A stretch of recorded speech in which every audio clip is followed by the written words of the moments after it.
भाषा और पाठ्यक्रम में हम इससे पहले जो भाषा के क्षेत्र हैं उनको पढ़ रहे थे, उनमें हमने भाषाओं के बारे में अध्ययन किया है जो अलग अलग भाषाएं भारतीय मूल में बोली जाती हैं।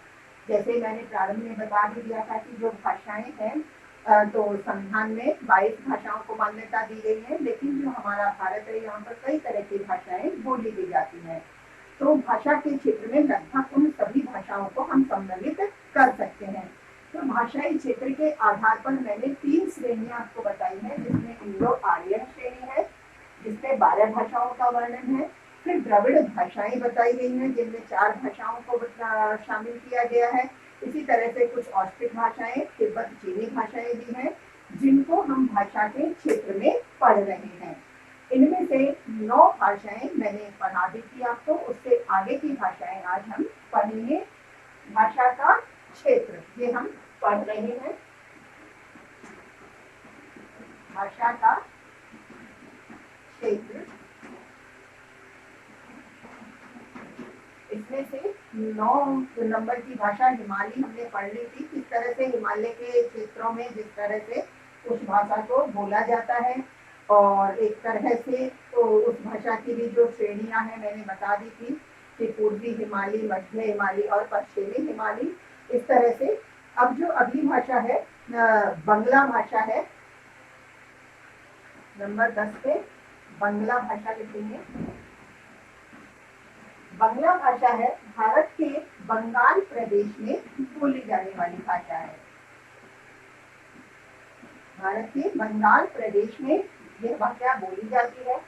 बोलने में यह भाषा सरस और सरल है, मधुर है, तो इसे बोलने वाले भी एक तरह से संख्या में अधिक होते हैं। सरस और मधुर इसे बताया जाता है, और इसी कारण से जो साहित्यिक रचनाएं हैं, तो साहित्यिक रचनाएं भी बंगला भाषा में अधिक हुई है। तो कह सकते हैं, बता दे सकते हैं कि उच्च स्तर का साहित्य भी बंगला भाषा में मिलता है। उच्च स्तर का साहित्य, उच्च स्तर का साहित्य भी बंगला भाषा में मिलता है। कई सारे विद्वान हैं, इन्होंने बंगला भाषा को और ऊंचाइयां प्रदान की है और श्रेष्ठता प्रदान की है अपने साहित्य के द्वारा। जैसे बंकिम चंद्र चटर्जी है, ईश्वर चंद्र विद्यासागर है। बंकिम चंद्र चटर्जी, ईश्वर चंद्र विद्यासागर,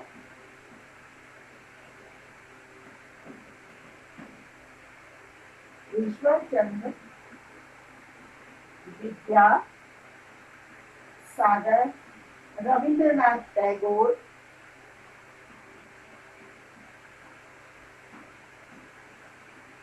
नाथ टैगोर,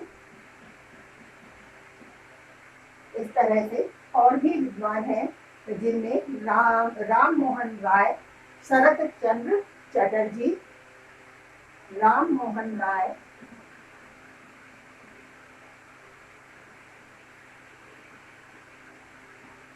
शरत चंद्र चटर्जी,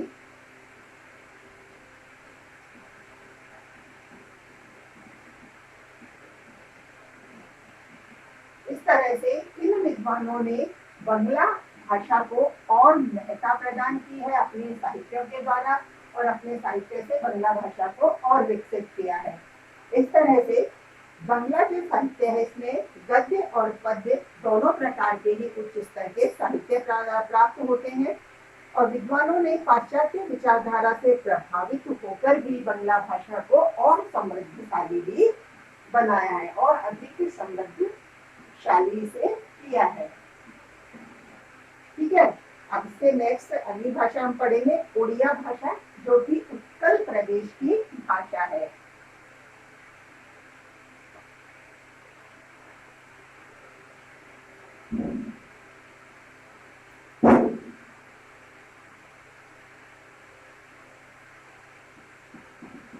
उड़िया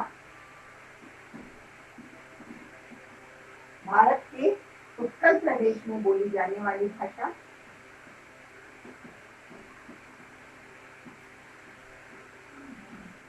बोली जाने वाली भाषा है जो उड़ीसा से संबंधित है। उड़ीसा को भी जैसे उत्तर प्रदेश कहा जाता है। जो उड़ीसा है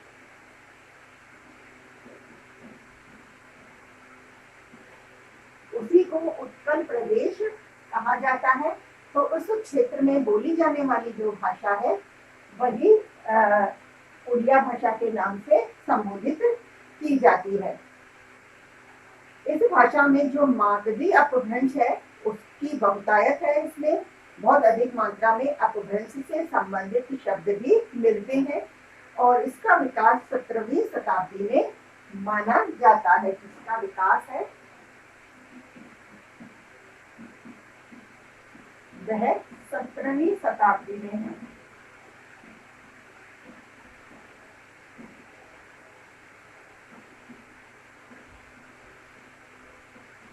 17वीं शताब्दी में है, 17वीं शताब्दी में माना जाता है।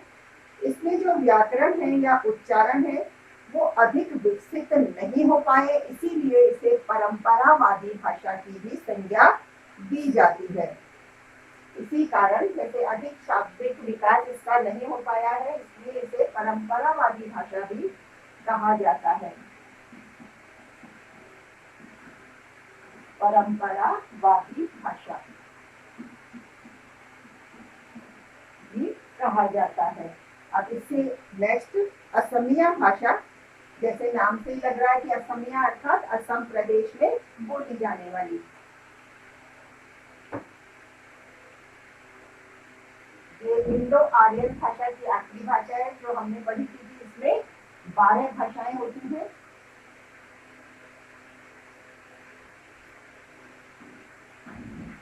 असमिया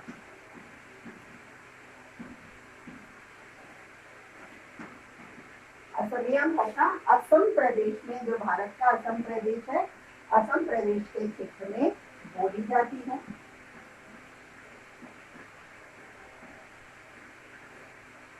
असम प्रदेश में बोली जाती है।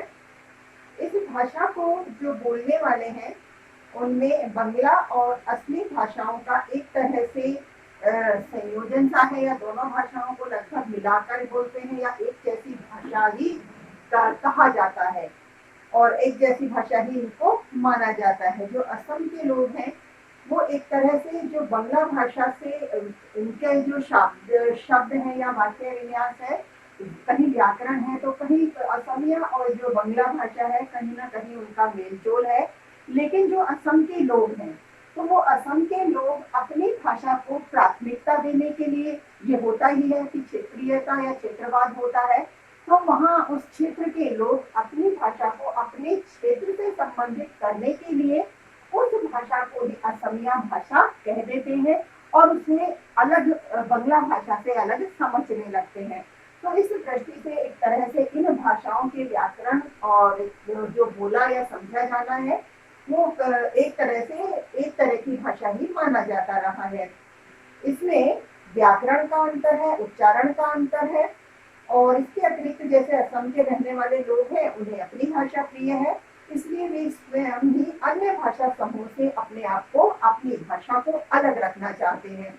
इन समस्त कारणों से, जैसे कि जो हमारा संविधान है उसमें असमिया भाषा, असली भाषा असमिया या असली भी इसे कह देते हैं, इसको भारतीय संविधान में अलग मान्यता भी दी गई है कि जैसे इस क्षेत्र के लोग हैं वो अपनी भाषा से अधिक प्रेम करते हैं, अपनी क्षेत्रीयता रखना चाहते हैं, इसी दृष्टि से इस भाषा को अलग से मान्यता भी दी गई है। ठीक है, यहाँ तक हमारी इंडो आर्यन भाषाएं कंप्लीट हो गई हैं। अब इसके बाद हमने जो दूसरी श्रेणी बताई थी भाषा के क्षेत्र में द्रविड़ भाषाएं, उनको पढ़ेंगे।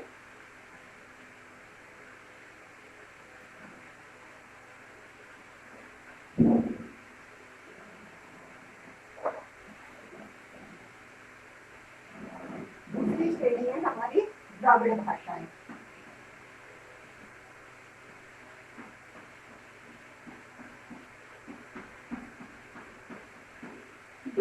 इसमें 4 भाषाओं को सम्मिलित किया है, जिनमें से पहली है तेलुगु।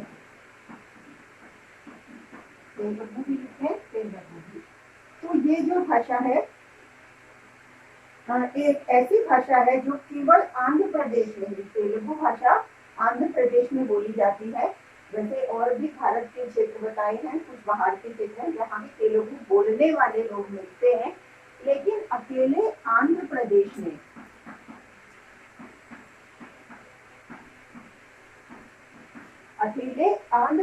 में ही बोलने वालों की संख्या 5 करोड़ है।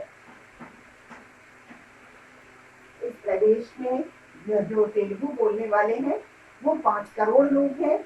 और द्रविड़ भाषाओं में सबसे अधिक महत्वपूर्ण तेलुगु भाषा को बताया गया है। और इसमें जो साहित्य रचना है वह भी मिलती है।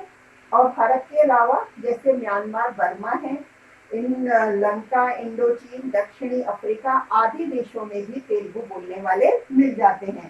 तेलुगु भाषा की जो शब्दावली है इसमें संस्कृत शब्द भी मिलते हैं। संस्कृत शब्दों की भी बहुलता है, बहुत अधिक मात्रा में मिलते हैं। जो संस्कृत शब्दावली है वो भी तेलुगु में मिलती है। इसके अलावा जैसे आंध्र प्रदेश के अलावा बर्मा,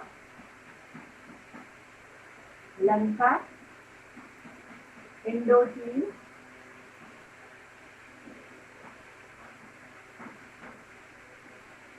दक्षिणी अफ्रीका,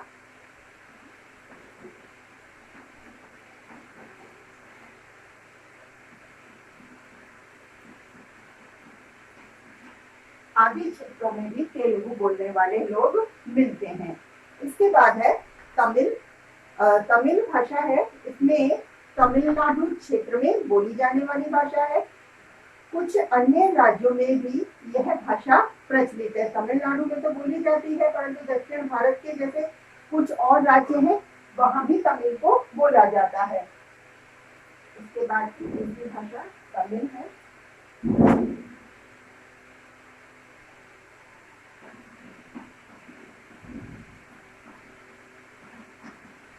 तमिलनाडु में और दक्षिण भारत के और कोई राज्य हैं उनमें भी।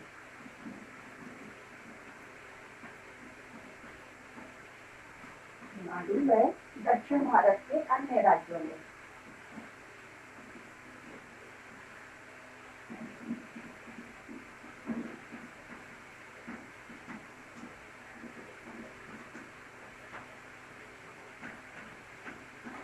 अन्य राज्यों में इसे बोला जाता है। इसके अलावा कुछ ऐसी विशेषताएं भी हैं जो अन्य भारतीय भाषाओं में नहीं मिलती, जो कि तमिल भाषा में मिलती है। तमिल भाषा में जैसे आर्य भाषा और संस्कृत है, वो भी जैसे एक तरह से उनसे भी ये कुछ अलग है। इस तरह की विशेषताएं उनमें नहीं मिलती हैं। तमिल भाषा को द्रविड़ संस्कृति का प्रतीक कहा जाता है। भारत में तमिल भाषा को बोलने वालों की संख्या भी 4 से 5 करोड़ है। इसको बोलने वालों की जो संख्या है वह भी 4 से 5 करोड़ तक है। ठीक है। इसके बाद है मलयालम भाषा, जो कि केरल में प्रचलित है, केरल में बोली जाती है।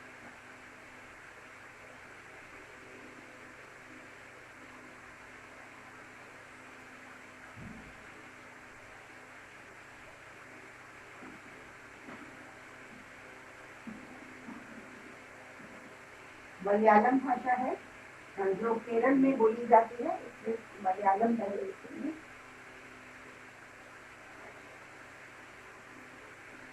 दूसरी भाषा है द्रविड़, तीसरी है, दो लिख चुके हैं तेलुगु और तमिल, तीसरी है मलयालम।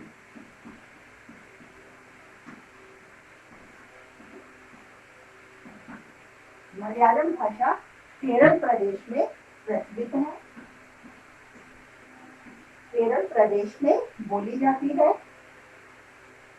मलयालम भाषा जो है वह 10वीं शताब्दी में प्राचीन तमिल भाषा से निकलकर विकसित हुई है। ऐसा माना जाता है कि जो इससे पहले हमने तमिल भाषा पढ़ी थी, उस तमिल भाषा से ही इसका विकास बताया गया है।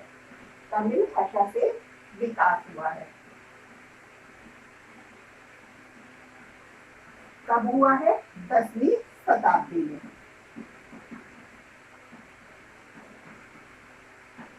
10वीं शताब्दी में तमिल भाषा से ही केरल में बोली जाने वाली या केरल में प्रचलित मलयालम भाषा का विकास हुआ है।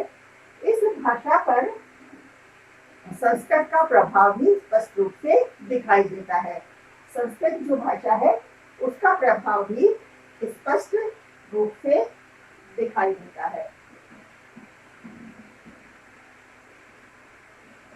संस्कृत का प्रभाव भी है। ठीक है।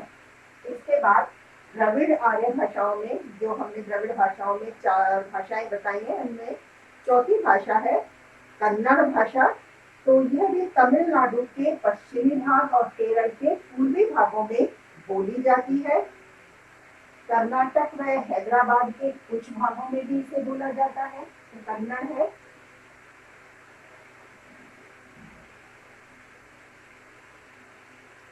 इसके बाद चौथी भाषा है कन्नड़, जिसे देखो बोलने वाले क्षेत्र हैं कर्नाटक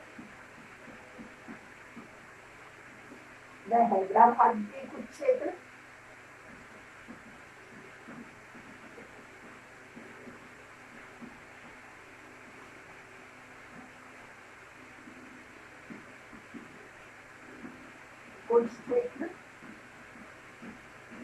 इसके अलावा केरल के पूर्वी भाग में,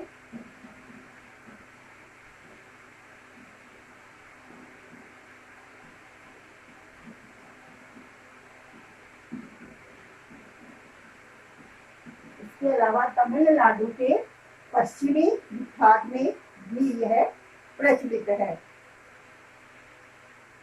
तमिलनाडु के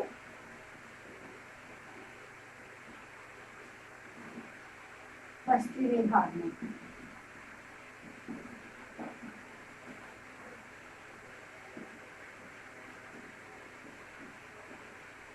बाद में इस भाषा को बोलने वाले लोग रहते हैं। इस भाषा को जो बोलने वाले लोग हैं, लगभग भारत में 2.7 करोड़ लोग हैं। इस भाषा को जो बोलने वाले लोग हैं उनकी संख्या है 2.7 करोड़। एक तरह से इस भाषा पर भी संस्कृत भाषा का प्रभाव स्पष्ट रूप से दिखाई देता है। संस्कृत से की झलक इस भाषा पर भी दिखाई देती है।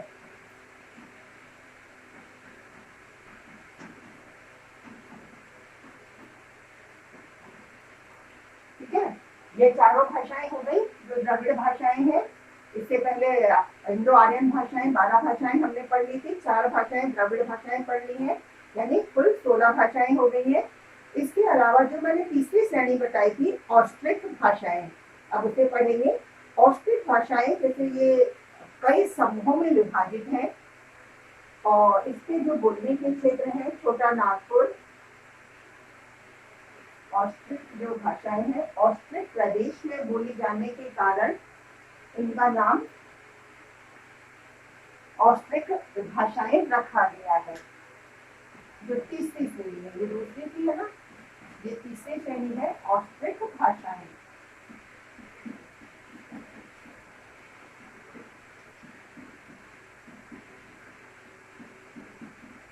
इसमें कई भाषाओं के समूह हैं जिनको मिलाकर के ऑस्ट्रिक भाषाएं नाम दिया गया है। ऑस्ट्रिक प्रदेश भी बता दिया गया है। वैसे जो और मध्य और पूर्वी भारत है, मध्य और पूर्वी भारत से अर्थात जैसे छोटा नागपुर, उड़ीसा, मध्य प्रदेश, बंगाल के मुंडा या कोल भाषा है जो बंगाल में भी बोली जाती है। इस तरह की इन भाषाओं को भी ऑस्ट्रिक भाषा नाम दिया गया है। इसके अलावा मुंडारी, संथाली, हो, खरिया, भूमिज, बिरहोर आदि ये कई सारी भाषाएं हैं जिनको ऑस्ट्रिक भाषा के नाम से बताया गया है। कई समूहों में विभाजित है, इसीलिए इसको बताया गया है कि जैसे भारत में ये ऑस्ट्रिक भाषाएं कई समूहों में विभाजित हैं,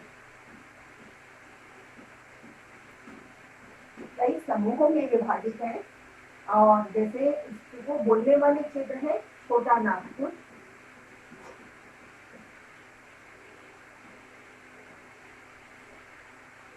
छोटा नागपुर के अलावा जैसे बंगाल में भी इसको बोला जाता है, उड़ीसा और मध्य प्रदेश है वहां भी बोला जाता है। उड़ीसा,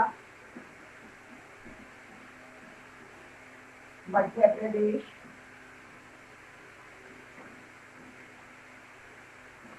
बंगाल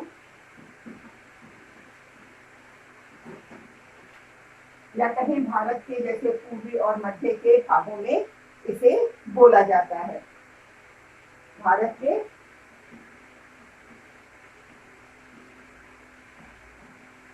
मध्य व पूर्वी भारत में, पूर्वी भाग में, भारत के मध्य व पूर्वी भाग में बोला जाता है, जहाँ बंगाल में और छोटा नागपुर, उड़ीसा और मध्य प्रदेश में बोला जाता है। कई समूह में इस भाषा को विभाजित बताया है, जिनमें कई भाषाओं के नाम है। जैसे बंगाल में तो ये बताया है कि मुंडा और कोल भाषा है वह बोली जाती है, मुंडा और कोल भाषा बोली जाती है। इसके अलावा और भी कई भाषाओं के नाम है, जैसे मुंडारी, संथाली, हो। इन कई समूहों में मुंडारी, संथाली, हो, बिरहोर,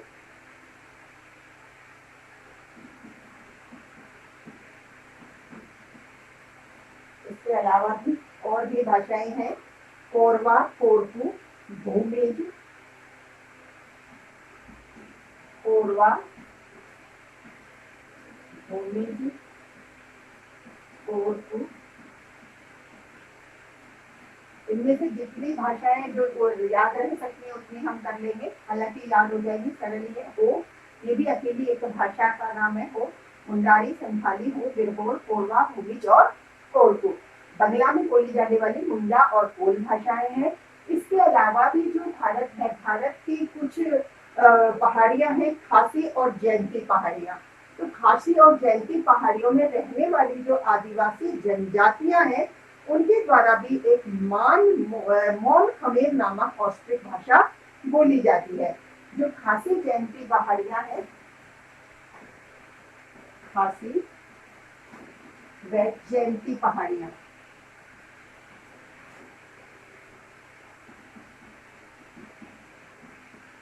हालांकि खासी और जयंती पहाड़ियों में रहने वाली आदिवासी जो जनजाति है, उनके नाम की जो भाषा भी है वो इन्हीं पहाड़ियों के नाम पर खासी और जयंतियां भाषाओं को भी बताया गया है। हालांकि जो ऑस्ट्रिक भाषा बोली जाती है इनके द्वारा, उसका नाम मौन खमेर नामक भाषा है, मौन खमेर बताया गया है। इन आदिवासियों के द्वारा जो ऑस्ट्रिक भाषा बोली जाती है उसका नाम है मौन खमेर, जो यहाँ की आदिवासी जनजाति द्वारा बोली जाती है। आदिवासी जनजाति, ठीक है। आदिवासी जनजातियों द्वारा जो ऑस्ट्रिक भाषा बोली जाती है वो मौन खमेर है। एक तरह से मुंडारी बोली है और हो बोली है, जैसे जो लिखे हमने मुंडारी और हो बोली। इसमें थोड़ी बहुत लोक गीत या लोक कथाएं मिल जाती हैं, लोकगीत या लोक कथाएं केवल मुंडारी में और केवल हो में, बाकी भाषाओं में नहीं है। मुंडारी और हो में लोकगीत या लोक कथाएं,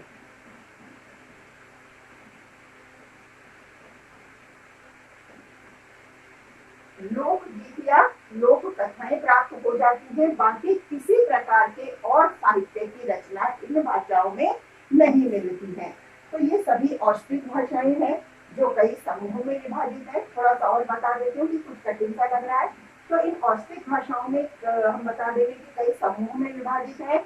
ऑस्ट्रिक प्रदेश में बोली जाने के कारण इनका नाम ऑस्ट्रिक पड़ गया है। छोटा नागपुर, उड़ीसा, मध्य प्रदेश, अथवा कहें कि भारत के मध्य पूर्वी भागों में ऑस्ट्रिक भाषाएं बोली जाती है। ये कई समूहों में विभाजित है, जिनमें मुंडारी, संथाली, हो, बिरहोर, कोरवा, भूमिज और कोरकू भाषाएं बोली जाती है। जिनमें से हम बताएं कि जैसे बंगाल है उसमें मुंडा और कोल भाषा बोली जाती है। ठीक इसी तरह से खासी और जयंती पहाड़ियां हैं जहाँ भी ऑस्ट्रिक भाषा बोली जाती है। तो वहाँ की रहने वाली जो जनजाति है, आदिवासी जनजाति है, वो मौन खमेर नामक ऑस्ट्रिक भाषा बोलती है।